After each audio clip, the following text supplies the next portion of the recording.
Hello, everybody. It is Thursday. We're on another edition of the MSP Initiative. Today, we're on the road again on the Channel Strong tour, going through the U.S., meeting our MSPs socially distanced and safe, of course, out on the road.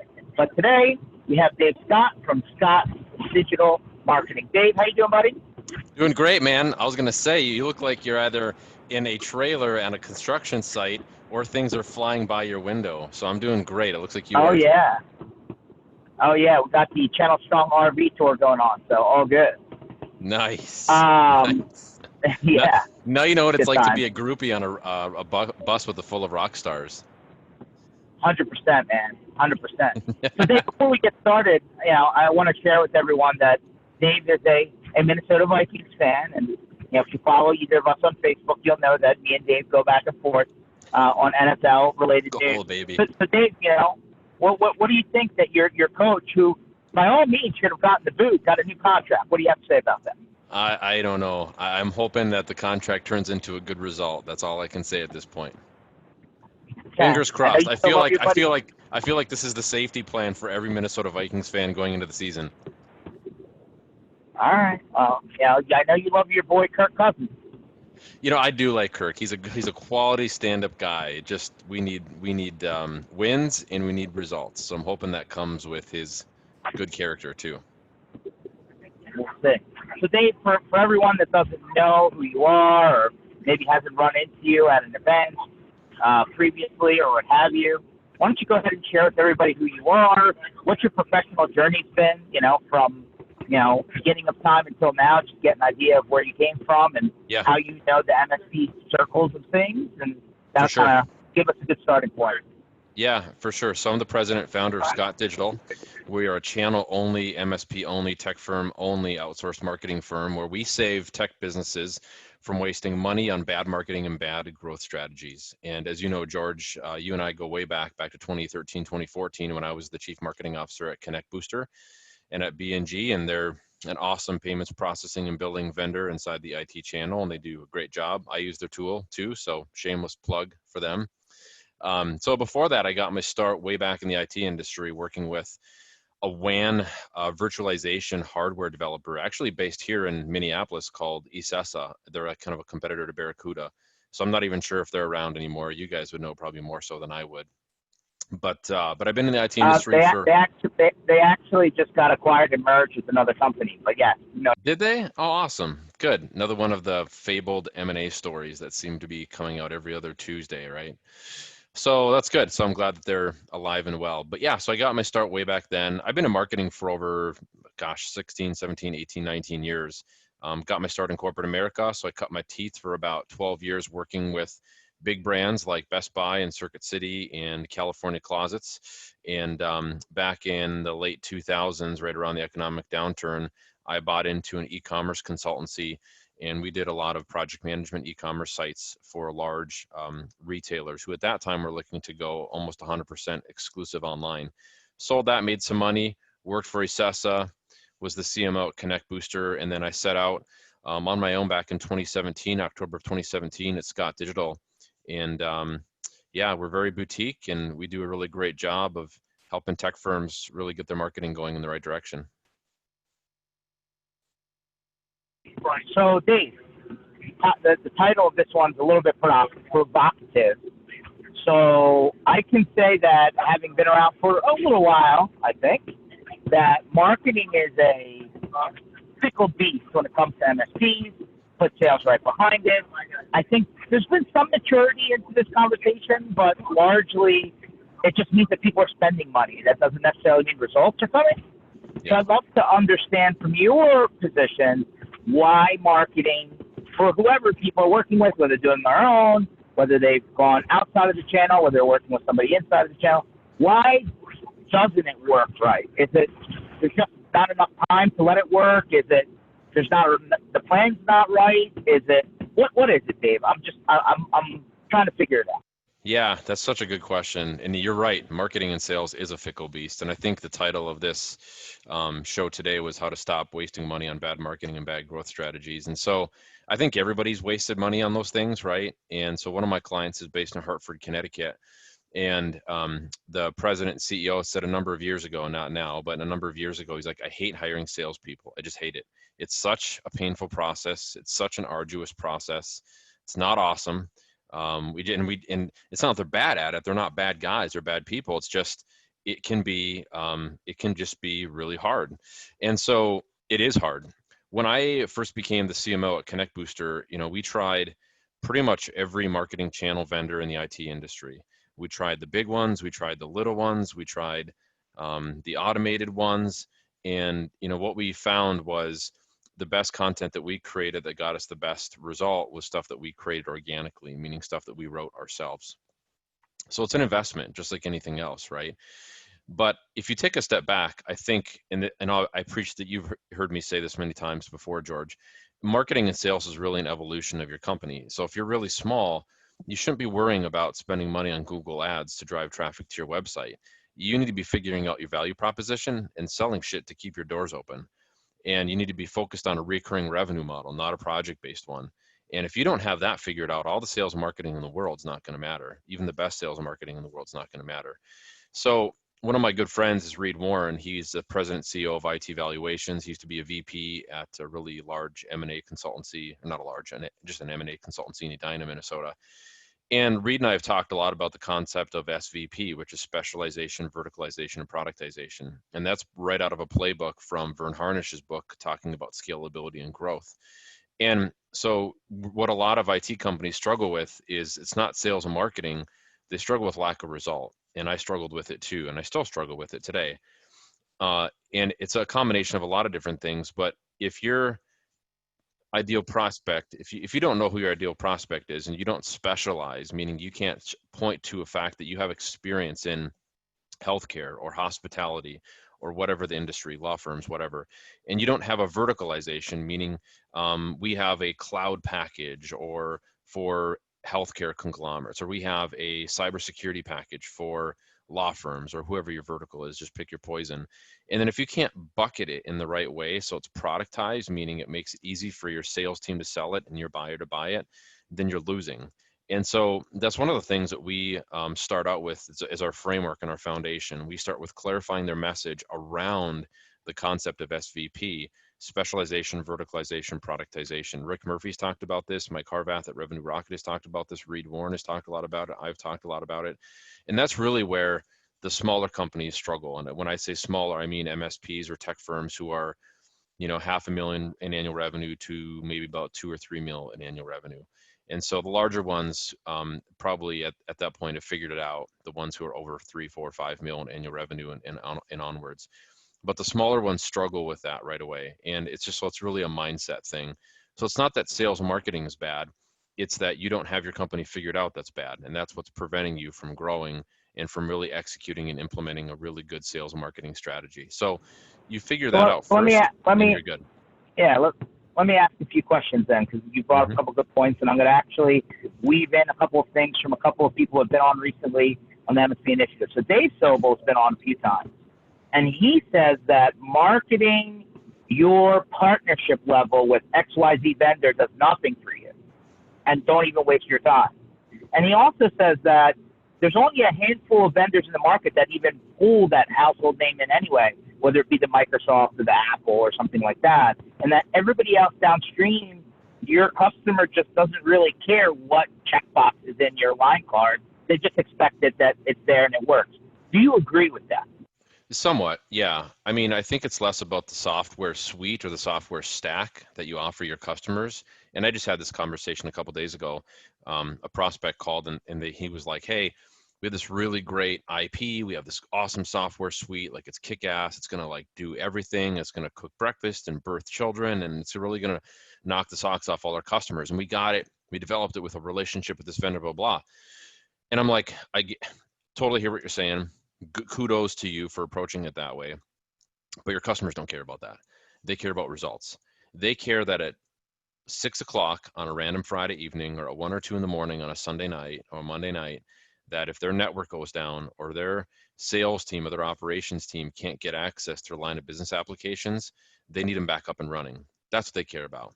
And so very similar to Dave Sobel, I think that Marketing has to align with your growth strategy. Does that make sense? So if you don't have a good growth strategy, meaning, hey, we're at 1 million today, we want to get to 3 million in the next 2 years, or whatever the case might be. If you don't have that growth strategy figured out, you shouldn't be marketing. And the reason I say that is because you have to reverse engineer it. Your sales and your marketing should tie right into your company goals, right?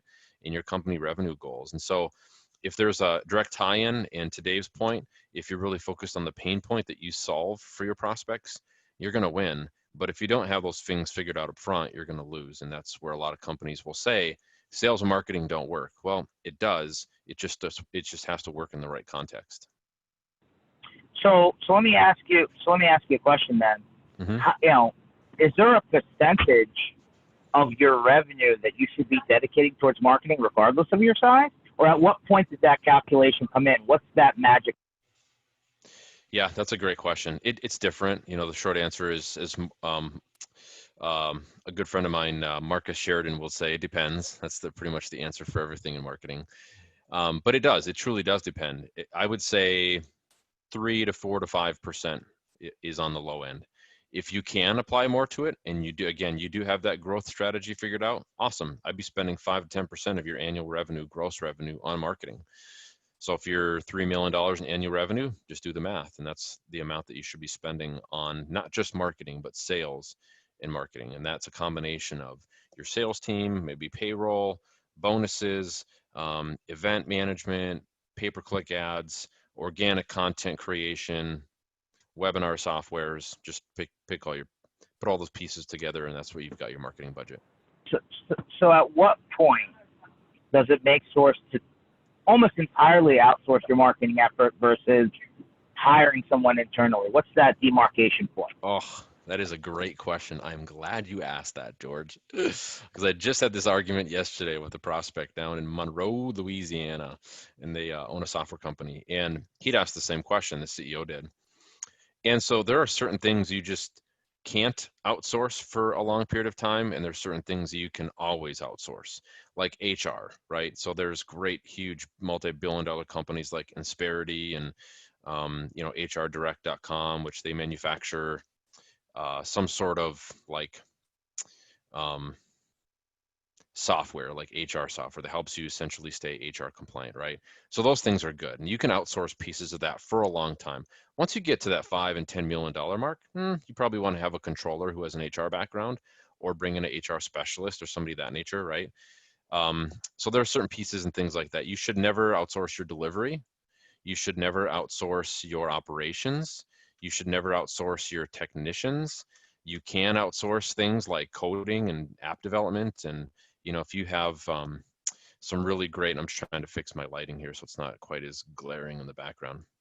If you have like an IP, and you have custom coding or development, app development that needs to be done, you can totally outsource those pieces to a certain extent. But once you get to a certain growth point in your revenue growth and employee growth, you do have to start bringing things in. And you'll hear consultants like EOS and Traction consultants that will say, well, you should be able to outsource these things and maybe save 20 to 30 to 40% annually. I completely disagree. You should be bringing certain things in under your umbrella. You should have W-2 employees. That collaboration, that growth only happens when people can high-five each other and touch each other. Well, less COVID, but outside of that, yeah, exactly. You should be able to do collaboration inside of your building, right? And so all those models, make sense as long as that's the expectation. I would say you can outsource your marketing for quite a while, and there's always going to be pieces that you're always going to outsource, right? So say I have list building that needs to be done, or if you want to do Google Ads campaigns, you can outsource that to different contractors. There's really, really great low-cost contractors on sites like Upwork, upwork.com, which used to be Odesk. I've been using them for, almost 10 years. Fiverr is pretty low quality, but Upwork, you can find some really great contractors that can do things like graphic design. They can do things like coding and app development. They might be able to do things like run pay-per-click ad campaigns and so on and so forth, or even create social media content or whatever the case might be. So you can outsource certain pieces of it, but holistically, what I would do, and what we do today at Scott Digital, is we innovate with our proven process and we outsource it. And then our end goal is to really bring somebody on full time. So we have longevity with not all my clients. About 50% of them we've been working with for about a year or two or three and longer. And then the other 50%, we do augmentation, meaning they have somebody in a role inside of their business that we mentor and that we shepherd and that we help them put strategic puzzle pieces together, and they go ahead and implement that on a regular basis. So it's a toss-up depending on your size, but that's how I would answer the question about what you can outsource and what you can't. No, that's good. That's good. So I've always come to the conclusion that no matter what, even if you are outsourcing or you're not outsourcing, there still needs to be a face to the marketing effort, right? There still needs to be some, tie into the spirit, the energy, the people behind the business that you're marketing. So, and obviously since COVID started, all this online, what we're doing now, Zooms and Teams and WebEx and all this virtual stuff happening. Where's the balance, Dave, right? Because I feel like people overload into certain categories too often, and then they just move on to the next thing because they think that that's done. There's got to be some sort of, I don't know, whether it's a content schedule, marketing plan, like how do you determine what's the right balance so that it's not overloaded in any one category? Yeah, that's a good question. And we talked through that a lot. One of the best books that I've ever read about marketing is called They Ask, You Answer. And it's what I call and that's the name of the book too, a revolutionary approach to inbound sales, content marketing, today's digital consumer. So it's written by Marcus Sheridan. He's a big B2B marketing guy, inbound marketing guy. He's based in North Carolina. Marcus is a friend of mine. And so I would just ask your ideal prospects, right? Like, how much stuff do they want to get on a regular basis? And I had this conversation recently with a kind of a young marketer who's new in her role. And she's like, well, if we go and ask our customer every question about what we want to market, aren't they going to ask us, are we competent or not? I'm like, well, it depends on how you approach it. So no, I would say that's not, if that's a fear of yours, then you have some ego that you have to work on. But there's nothing wrong with asking your customers, hey, if we were to send you 10 emails a week, would you read them? I guarantee you they're going to say no. If you sent me one and it was high quality, yeah, and it didn't suck, absolutely. One of the coolest stories I tell is the ConnectBooster podcast story. And this is not a shameless plug, this is just truth. I remember when we went to Social Media Marketing World 2016, we were pretty skeptical about launching the podcast, Confessions of an IT Business Owner. And I drove the process along with 2 other internal team members, and we were kind of on the fence. And their VP of strategy was like, let's do it. But let's ask our customers what they would think. So we said, that's friggin' awesome idea. So we sent out a survey through MailChimp and through SurveyMonkey. And we came back was over 80% of the audience that responded said, yeah, we'd love to hear a podcast about cash flow, about billing, about better recurring revenue, about all those things. And most importantly, we'd love to hear it if it doesn't suck. And it tells stories of how our peers have found success in those avenues.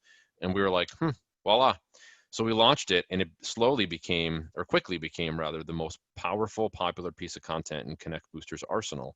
So we stopped doing a lot of things like email marketing drip campaigns. We pivoted and put more time into the podcast, and we spent a little bit of money on the equipment, which was, relatively cheap. But at the end of the day, we asked our prospects and our customers what kind of content that they would cling to, and that ended up working, and it worked out super, super well. And now their president, Ryan Goodman, does a podcast and a video blog on a regular basis using that same platform and that same means. So I would just encourage IT business owners, as you're trying to find that balance, sometimes you don't have to figure it out all on your own. Sometimes you can go ask your audience, hey, how connected are you to email marketing? If we sent you educational content on how to fix your cloud pain points, how to fix your line of business application pain points, how to fix your pain points around remote users in a COVID world, would you read it? And if they said, yeah, okay, then produce that kind of content. Conversely, don't be afraid to ask them, hey, what social media platforms aren't you on? Are you on Twitter a lot? Are you on Facebook? Are you on TikTok? Are you on Instagram? If the short answer is no, then don't produce content for those mediums. I had one of my clients hired a college gal right out of college. She's like 22 years old. And she's like, we got to be on Snapchat, and we got to start marketing on Snapchat and on TikTok. And I was like, that's a super good idea. Love the enthusiasm, but I guarantee you your ideal audience isn't on those platforms. And she was like, yes, they are. Yes, they are. I said, cool, go prove it. I love your enthusiasm. If you believe that, go tell me, go prove it. And she did, but she didn't. She came back and she was like, yeah, you're right. They're not on those platforms. I'm like, there you go. But what platforms are they on? Well, they're always connected. They have one of these babies wherever they go. They're always connected to email. They're always connected to ads. They're always connected to apps, which, by the way, have ads, native ads. They're always connected to LinkedIn. So be on those platforms, right? And be good to them on those platforms, and you'll win. Especially since TikTok just steals all your data and sends it to China, right? Yeah, exactly. I don't know many IT business owners who are probably going to be super excited about spending time on creating dance videos to Jason Derulo songs on TikTok, right? You'd be surprised. I'm sure there's a few. So we Absolutely. actually had a question that came in from Brent that actually kind of sneaks right into this conversation. He said, "Hey, do you have any advice for getting rid of the background noise?" Funny enough, I'm on RV. When you're on events and webinars, it's so easy to get distracted, especially today with webinar blurry. So the answer is just about getting rid of like microphone background noise, audio noise. Yeah, choose better equipment. Like that's the biggest one. That there's two big things when you're doing online events and webinars. Lighting, it's just like photography 101. They'll tell you lighting and contrast is really important. And the second most important thing is your audio quality. So if you don't have those two fixed when you're doing videos or audio, you're definitely gonna struggle. Put yourself in like, have you ever seen a video where you can barely hear the person, right? Where the audio is like so bad, they're like in a big room and they're like 10 or 15 feet away from the camera, and you're like, oh man, that is a super handsome guy and he's preaching a really cool message, but I can't freaking hear a word he's saying. What is he talking about? Or the audio is really faint, right? And it's a couple people maybe sitting next to each other and the audio is really bad, right? You ever been there? And the lighting is great and everything else is great. The background is awesome, except the audio sucks and it's super frustrating. So the best way to fix that is by having really great audio and by having really great lighting. And those two things will overcome a lot of issues. But make So, sure you choose the right so I, equipment and don't be afraid to spend some good money on it. so I think I may have misinterpreted Brent's question. So I think he's more hitting on. Although he says he likes this, by the way, he think he's more trying to hit on too many webinars, right? You're too distracted, right, with all these invites. How do you kind of cut through the noise, which kind of falls back on some of the other marketing concepts that we touched on earlier, which is balance and too much in one category, I think. Yeah. You know, if you want to rise to the top of your prospects' email lists when you're sending out webinar invites, because how else do you send webinar invites out? You usually email them out or you send them on social media. It's really about creating, it's really about copywriting, really using the right words. So we wrote a blog piece a few years ago, two of them that went viral. One was very anti-HubSpot-ish and anti-marketing automation. And the other one was talking about the 5 best words to use in B2B marketing. And so if you're not using a combination of those words to get through the noise and cut through the noise when you're competing with 10 or 15 or other 20 emails every day that are trying to get your prospects to hop on webinars, then you're losing, and we don't want that to happen. We want you to win. The only way to do that is to use the right words. So specific subject lines in your emails to get people to see your webinar content is really, really important. So webinar email invites, instead of saying George Bardisi's VoIP webinar, you might choose something like, don't open this email before Christmas. And you're like, well, shit. The first one was boring as all get out, but the last one says, don't open till Christmas. I think I'm going to open that one. And so you open up the subject line and you're like, hey, thanks for opening this email. By the way, we're having a webinar before Christmas. And it's about VoIP and all the pain points that your MSP might struggle with as a reseller of 3CX or whatever the technology might be, right? So you hook them. And that's called a lead, L-E-D-E. Walter Cronkite was the best at leads way back in the day when he was on television. A lead is nothing more than a salacious headline that hooks somebody like a fish hook, right? And then you got them. And so as long as you're using words properly and you have really good copywriting techniques and you apply that to good subject lines in your emails as you're promoting webinars, you're going to get traction. But if you're using really boring subject lines and you're not using words properly, you're not going to get the traction that you want and you'll be drowned out by all the noise. So I hope that answers that guy's question a little bit better. No, that's good. I think that did answer Brent's question. Of course, I'll ask. So that one article you mentioned, right? The HubSpot one. Yeah. You threw HubSpot under the bus, Dave. You backed it up. You scroll forward a little bit. You I enter did. the anti-HubSpot article about. So why don't you share with the crowd why you still believe that, or was that just something to stir up some spice? I don't know. Yeah, no, yeah, I knew you were going to bring that up. That's why I love you, George Bardisi. Always talking about, always rubbing the conflict, like the refiner's fire, right? So a couple things. I wrote the article because when I was the CMO at ConnectBooster and BNG, we spent a lot of money trying to implement it internally. And it didn't, I wouldn't call it a failure. We just learned a lot from it that we found out that we didn't want to replicate going forward. And we spent a lot of money on it. So if we quantified my time and the time of some of our team members, it was hundreds of thousands of dollars. But what we learned was we wanted to try to leverage our CRM. For everyone that's listening, we're talking specifically about HubSpot and Dave's rant about how HubSpot didn't work for them at the time. Yeah, exactly. So we wanted to leverage our CRM more. We wanted to leverage ConnectWise. Plus, we wanted to build our own dashboard using not Eventbrite. It was a dashboarding tool. Right, Dave? Yep. Thank you very much. And so we wrote some really cool, awesome code that took data from our websites and from our CRM and streamed it through BrightGauge. And we essentially built our own marketing automation tool. But at the end of the day, what we found and what we knew was we needed some sort of marketing automation with inside of our marketing. Now, you're not going to be able to automate everything. Everybody's always like, oh, you can be able to use one tool to leverage everything and run it through. It's impossible. It's never going to happen. And I can tell you that because I've worked for billion-dollar, multi-billion-dollar firms, and I've worked with really small, mom and pop shop companies who are sub $1 million in annual revenue. You'll never be able to run it through one platform, but you can try to minimize those as much as you can, right? Like you might use an email marketing tool separate from your CRM, separate from your whatever. And so you might use it 2 or 3 tools instead of 5 or 6. But I wrote it because, and it was a pros and cons. So it wasn't throwing them under the bus, although it looked that way. And I remember talking to their former CMO, Mike Volpe, like 3 weeks later. I wrote it in March. I went to Social Media Marketing World, bumped into Brian Halligan, who was still their president at HubSpot, and bumped into their CMO, Mike Volpe. And Mike was like, dude, that was a shitty article. And I'm like, it was a true article, and it was absolutely an awesome blog piece, and it was great. And everybody loved it, and I got tons of kudos from it. And every other marketer that I've sent it to since then has said, way to be bold and brave. That was a really great blog piece. And it wasn't mean, but it was very honest, right? And so at the end of the day, you have to figure that marketing automation is just the vehicle. It's not the gas, right? So marketing automation, you still need content to put into your marketing automation tool. You still need content to put into your funnel. And that's what HubSpot automates for you. And this is a shameless plug for Reese Ormond at TechVera, because Reese is one of my clients, and Reese has a really great, Reese, everybody knows Reese. At least I feel like everybody knows Reese. Reese has got a CMO named Lauren, and Lauren is a HubSpot junkie, and her and I have had just tons of great conversations about it.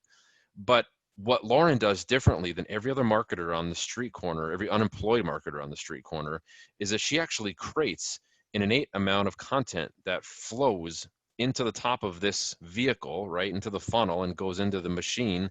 And she just uses HubSpot to automate it. Like, she's producing really great ebooks. They're producing kick-ass webinars. They're producing really high-quality email campaigns. They're producing paid ads, because now HubSpot has a paid ad component where you can run your paid ads right through their platform. So my point is, she gets it. She gets that marketing automation is just a tool to automate. It doesn't actually create the content. You need a lot of marketing content to put into the funnel of your marketing automation tool in order for it to work. And this ain't picking on HubSpot. I mean, we can pick your poison. There's Marketo, there's Pardot, there's Infusionsoft, HubSpot, even Microsoft Dynamics now has their own marketing automation tool that integrates into their CRM tool. And I mean, even ConnectWise has marketing modules. They suck, but they're marketing modules nonetheless, right? Autotask used to have their own. So every CRM tool tries to have some sort of marketing automation tool or marketing component or module that helps you automate tasks. But you're never going to truly automate everything. You need somebody who's going to lead the charge for you. That's why TechVera has been so successful at implementing HubSpot, is because Lauren is leading the charge, and Reese lets her alone to do her work, and it works out really good. It gives her a lot of autonomy, and she creates an insane amount of content. And so that was my whole point with HubSpot. Plus, it off the shelf, out of the box, you have to do a ton of customization to it. It doesn't work. So you have to really take a step back and go, okay, Do we want this to sync up with all of our different tools? If we do, it's going to probably cost us $5, $10, $15, $20,000 in development costs. We'll have to choose a company called Bedrock Software, who's in Cambridge, who was former a bunch of HubSpot guys who do custom development to do this for us, or we can do it ourselves, or whatever the case might be. And it might work, but it might not work. And so you have to parlay all these things together. And that's one of the reasons I wrote the blog piece, because out of the box, it didn't work. Out of the box, the way that their sales team was selling it was a little bit shady. And you have to produce an insane amount of content in order for that tool to best leverage itself. So that was kind of the crux So, of my HubSpot article. so this is a perfect question then.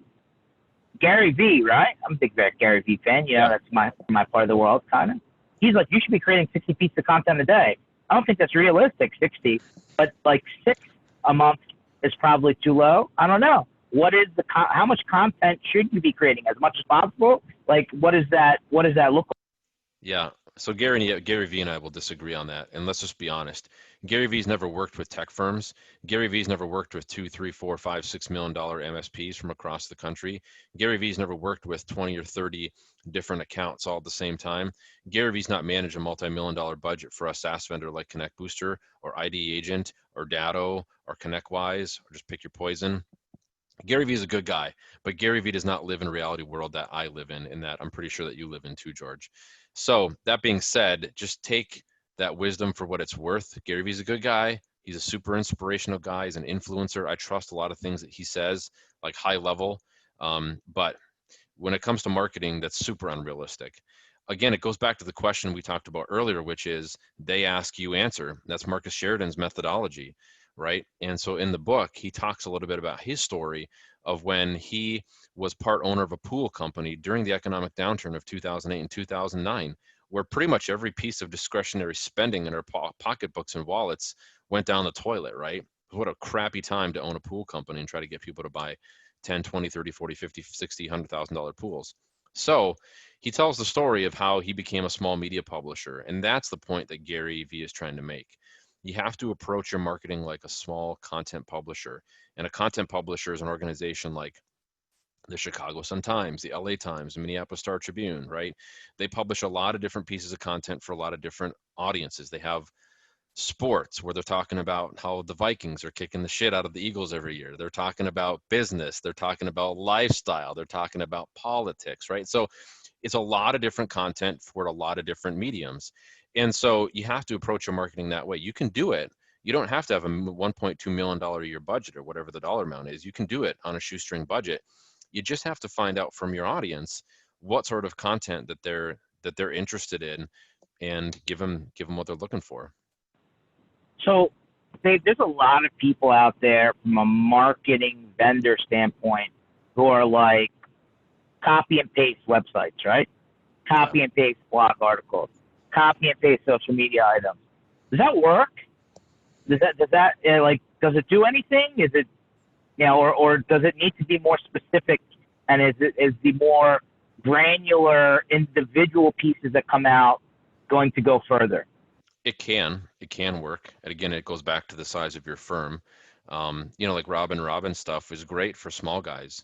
It's not good for big guys because her process isn't scalable. There's great marketing automation tools what's a marketing automation tool on the channel? Not Marketopia, Mind Matrix. They have a kind of a similar tool like that, right? So they have some tools. There's even ones like, I'm drawing a blank. It's been a long week. So there's a bunch of different marketing automation tools and different tools like that you can use, but really it's about scalability. You should be growing your tech firm to eventually sell it. You should be running it to eventually sell it. If you're running it as a lifestyle business, that's great. Keep doing that. But don't say bad things about sales and marketing when you're not really willing to take and ask yourself the bigger question. That's why am I not growing? Good sales and marketing only happens when you have really strong growth strategies and when you're willing to go get the funding and the money to implement, execute those, and let go of the vine and not do everything yourself and let people work with autonomy. And that's a business thing. That's a mindset thing. It has nothing to do with sales and marketing. So if you're small and you have a lifestyle business, great, and you're growing it 5-10% annually, great. You can use a lot of different plug and play tools. Vertical Action has great websites. Robin Robbins has really good content, but it's only going to help you get so far. Eventually, you're going to have to hire a full-time marketer, and you're going to have to create organic content on your own, meaning you're not buying cheap, low quality templated stuff and trying to implement it as a $1.1 million MSP. When you get over that $3 and $4 million mark, you're going to need to focus on hiring a director of marketing or a director of sales. And you're going to have to outsource some of those pieces, right? Where you can now go ahead and start scaling and growing your business. But you can't do that as a really small guy, and you can't do that using canned, low quality, templated content. So it works. It just only works to a certain point. And then you'll have to take a look at the bigger picture. And usually the companies that I know who are using like Robin stuff as an example, because on Reddit she takes a lot of shit on there, which I don't know, rightfully so, I guess. If you're going to put yourself out there, you got to be willing to take a few slings and arrows that get thrown at you. But I also feel bad for her because a lot of guys don't use it correctly. They'll buy her stuff, they'll be part of Producers Club or whatever, and they fail on the execution piece and they blame their sales and marketing person. And it's like, no, the buck stops here. It's your fault. If it didn't work out, it's my fault. Like when HubSpot didn't go good, it was on me. It wasn't on anybody else. And I took that arrow. I took it big time. So when you are running a business, you have to approach everything with that, that similar mindset. So I just encourage you to take a look at all those things. There's nothing wrong with what's called syndicated content or duplicate content, but it's only going to get you so far. So you have to be thinking about a plan to use marketing and use content beyond that so that you can grow and you can become more profitable. So Dave, what do you tell people who, don't like, hey, I'm an IT service provider, I'm a managed service provider, I pretty much have the same book of goods as the guy competing with me per se. How do you help those people stand out then? Because they're all talking about cloud, they're all talking about work from home, they're all talking about cybersecurity. Where is the differentiation? Yeah, that's where we go back to SVP, specialization, verticalization, productization. The more that the riches are in the niches, or the riches are in the niches, I should say, although those don't really jive and rhyme. But it's absolutely true, the riches are in the niches. So you have to really drill down. The companies who are serving every vertical in the world, and they're saying, hey, we're going to fix a PC as long as it has a plug-in and a wall socket, right? A power outlet. You can't market that. You're being a generalist, and it's so hard to market a generalist. The best tech firms that I've worked with are the ones who've niched down. They've gotten rid of verticals over time. They've gotten rid of industries that they don't want to work with over time. They don't work with really cheap, bad industries like hospitality. They work with higher paying clients like healthcare, legal, manufacturing, et cetera. So you have to be able to verticalize and drill down, and that's going to instantly differentiate you. The other thing you have to come up with is a really strong, compelling mission and vision statement and a tagline of why people should do business with you. I was hoping you were going to ask me, George, but you haven't asked me because you're an Eagles fan. I was hoping you were going to ask me, Dave, how do you differentiate yourself? Why are you different than all the other marketing knuckleheads out there? But you have to be willing to say it's not my people. I hear that all the time. They're like, well, we're so awesome because of our people. Like we have just the best people, and we're based in Fargo or New York or Los Angeles. We have the best people. Everybody has the best people. Aw, Jan, let's pick something else, right? Let's figure out another thing that you can differentiate yourself with. How about innovation? How about I don't want to be caught with my pants down with my technology that's sucking, and I don't want to be caught trying not to use my line of business applications or have access to those in the middle of the night. Like, how about saying that? Because we have an innovative tool set that helps you not have to worry about and deal with those things. Like, those are the things that you have to come up with and differentiate yourself as an IT provider. And that just comes from the whole innovation conversation and the clarity of your message. So if somebody came to you, Dave, and said, I have access to MDF money from my upstream vendors, what's the best way for me to get the best ROI back on $1,000, $2,000, $3,000? What would be your? Well, living in the COVID world, I've always been a big fan of email marketing, and I will always be a fan of email marketing. It's not dead. It's very much alive. It's especially in the COVID world when you can't go to in-person appointments like you once did, and it's really hard to send out direct mail pieces. You have to go to them is my point. You have to go to them. So you have to do video that gets in front of them, and you have to get in front of their email inbox. The only two ways to do that is by webinars, videos, whether it's online or social or whatever, or through a platform like WebEx or Zoom.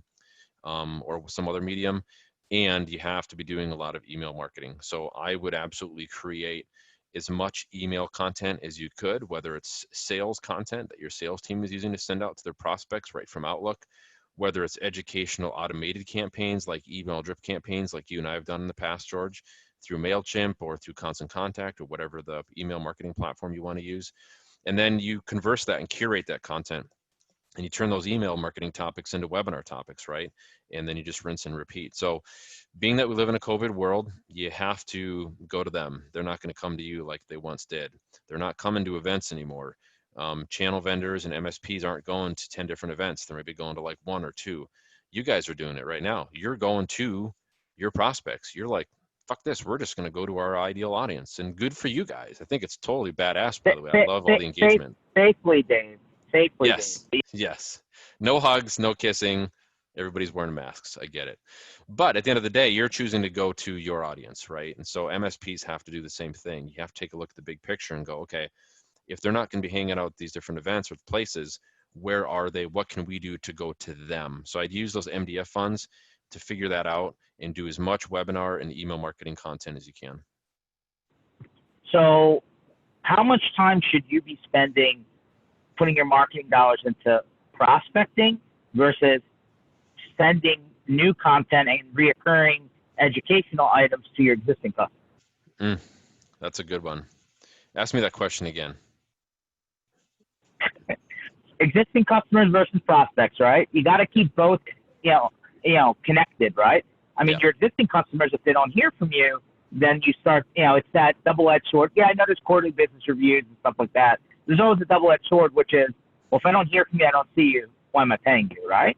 Prospects, right, on the front end, usually they're running into a pain and they start looking, right, once they hit that pain, and they're like, who can help me solve this problem, right? So how much time and energy should you be putting into one direction versus the other?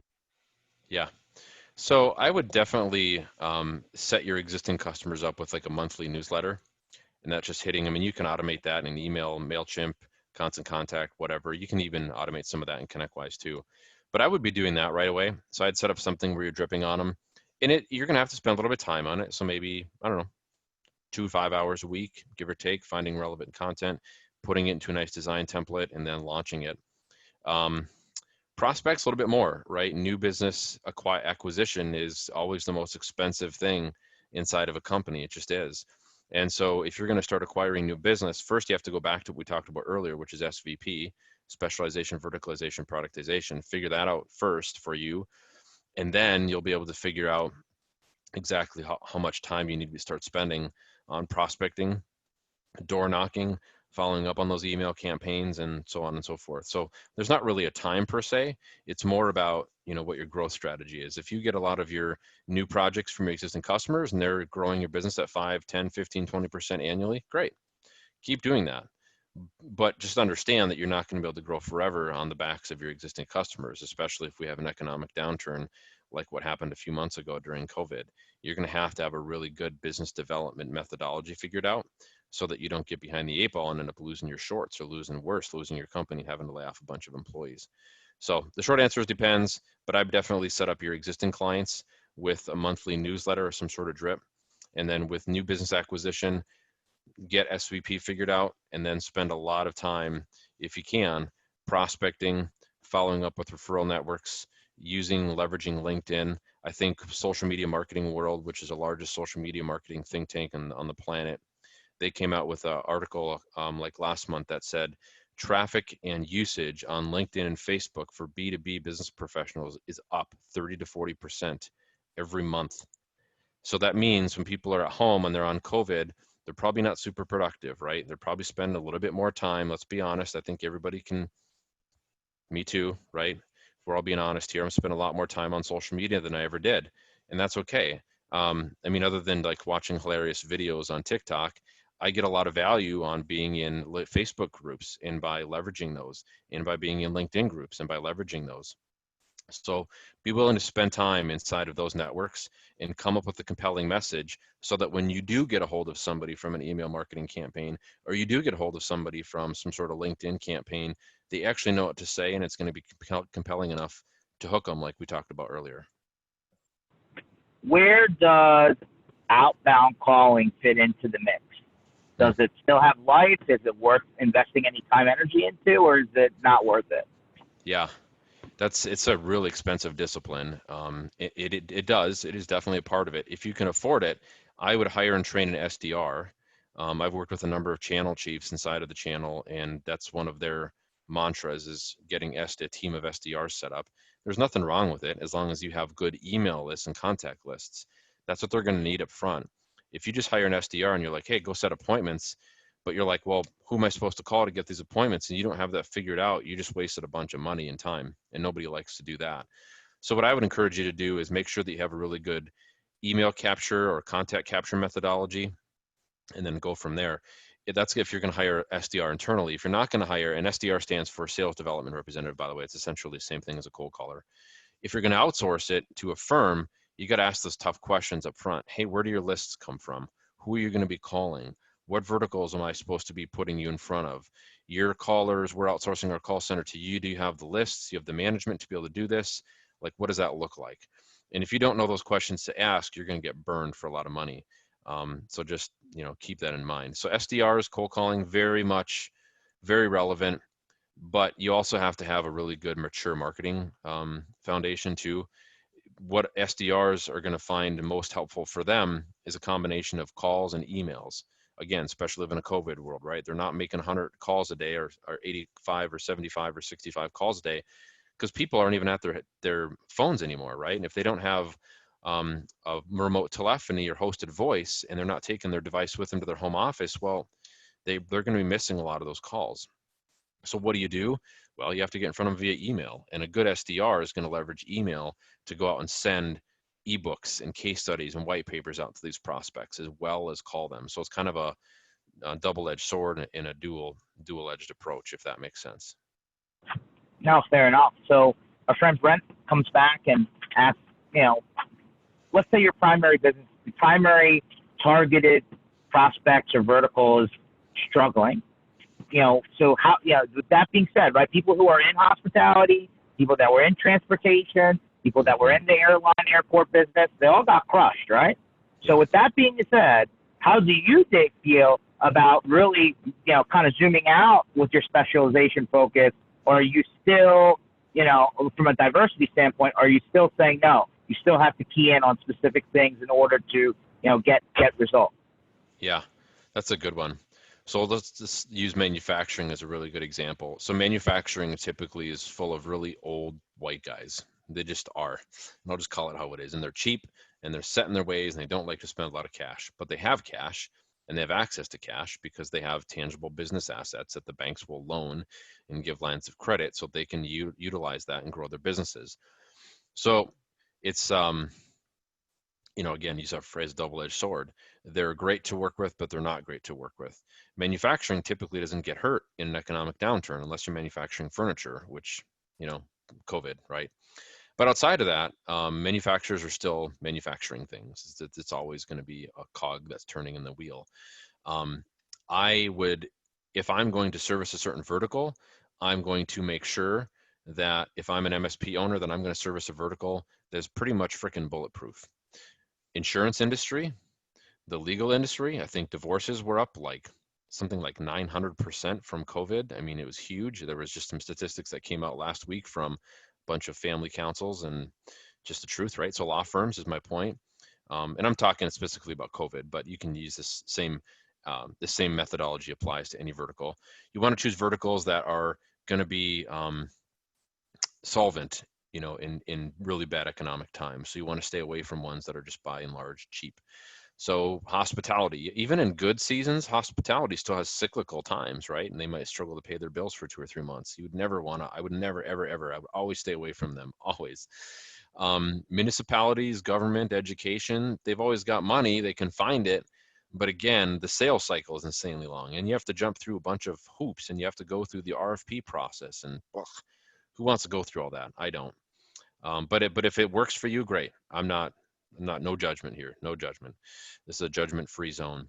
So those are organizations and those are definitely verticals that you could target that are going to always have money or always be able to figure out how to spend money on good IT, good cloud services, good, BDR, security backup services, whatever that looks like. Retail is another bad one. I would not do retail. I'd stay away from restaurant industry. They're kind of by and large related to hospitality. They're like kissing cousins, right? So I'd stay away from those ones. then again, I've got a client on the East Coast who works with massive amounts of car dealerships from Florida all the way to New York City. And I'm not sure if you guys knew, but like car manufacturers and car dealerships right now in the United States have some of the best deals and best offers they've ever had for consumers to buy vehicles. They're blowing up, blowing up. It took me 2 weeks. And this is in Fargo. So Fargo's not a huge town. There's like 250,000 people in the Fargo Moorhead area. It's not a big town. I mean, it is, but it isn't. It took me 2 weeks to sign a lease on my brand new 2020 Toyota 4Runner. And Toyota 4Runner is not an elegant, it's not a luxury vehicle, but I got it decked out and it's really sweet. But at the end of the day, it took me 2 weeks to sign a freaking lease on that thing because they were so busy. And so you got to pick industries, like I said, that kind of resonate with that. So it's just about doing research and understanding your ideal buyer a little bit. And, by knowing that, you'll be able to really scale a really good sales and marketing strategy towards that. Well, Brent offered that the liquor industry has been booming of late, just saying. Which probably so ties Dave, into divorces going up in America. Probably true. The recycling people have been awful busy, that's for sure. Yeah, right. So now that we're kind of in the final stretch here, based on what you've seen since the beginning of this year, obviously COVID, nobody could prepare for it, but we all pivoted. Brent says Cali, the weed industry is doing very good too, I'm sure. Yep. Best 1, 2, 3 pieces of advice you would give anyone in the MSP space. What's working, what's not. If they're not doing marketing on a consistent level, where should they start? Just, whatever pops to the top of your head as far as advice is concerned. Yeah. So we saw a pretty big, at Scott Digital, we have a handful of team members. We saw a huge dip in revenue for about 60 days through March and April. But ever since then, we're blowing up. I mean, I'm working 12 to 15 hour days, 6 and 7 days a week. And I'm getting a little bit burnt out. But I will tell you, George, that the most of the conversations we're having right now with IT firms is they're doubling down on the marketing and sales. It's not about just marketing. It's not about like creating PDFs or marketing slicks or email campaigns. It's about a holistic approach, tying it into your CRM, making sure your sales reps have the right content, making sure there's accountability on their part, making sure there's accountability on your marketing part. It's about tying all these things together. It's about making really great campaigns and saying things like, I know it's cheesy, but it resonates with our audience. Hey, we're in this together. COVID sucks, but we're going to get through this pandemic as a team, and we're your IT provider, and we're going to make this work. And you're not going to have to worry about your IT during all this shit that's going on. So there's been a really big push. And so if you're not doing marketing today, and if you don't have a really good sales team or sales process, invest in it. Go get money from the banks. They are lending money like crazy. Their lending has been a little bit more restrictive, yes, but dude, they're giving money away like hand over fist. Business interest rates now are between 2 to 5 and 6%. I mean, at 2 to 3%, that's freaking free money. Go take it.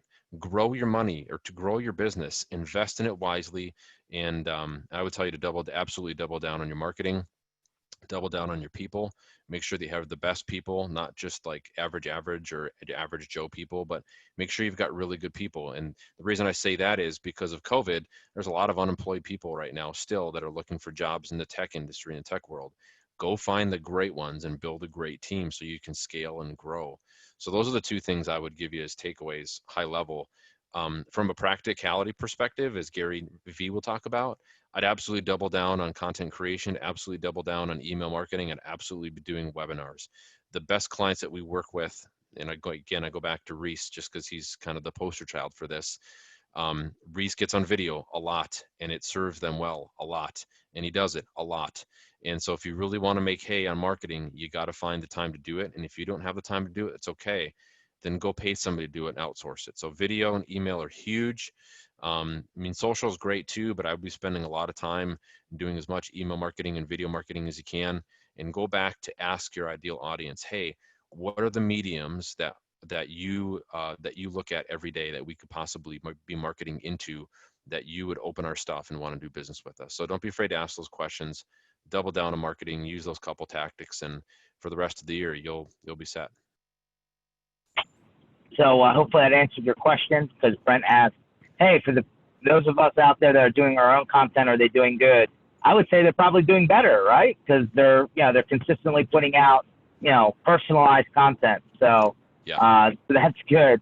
Dave, where do people find you? How do they contact you? How do they smoke signal you? What's the best way to get a hold of you? Yeah. So I would say find me on TikTok, but I'm not on TikTok. So just go to Scott Digital Marketing. That's Scott Digital Marketing, all one word.com. You can find all my links and bios there. That's the easiest place. I'll have my LinkedIn profile, my Facebook profile, and then if you're cool with it, George, I'll just share my bio page here afterwards, and people can get a hold of me there. Everyone, appreciate you for watching. Thanks for following us as we continue the Channel Strong tour across America. We'll continue to do the MSP initiative sessions Tuesdays and Thursdays, 1 o'clock Eastern time. Definitely continue to stay in touch. We're now at you're number 36, Dave. 36. Nice. This is straight sessions. So we've been continuing to put good, solid info out there into the world, and hopefully helping people along the way. Appreciate you, Dave. We'll be in touch. I don't know about the Vikings, Dave, but we'll be in touch. I may have to, collect some stuff to burn just in case, But Skol Vikings and Fly Eagles. Right on. Fly Eagles fly. Take it easy, Thanks for having me, bud. See ya. You got it.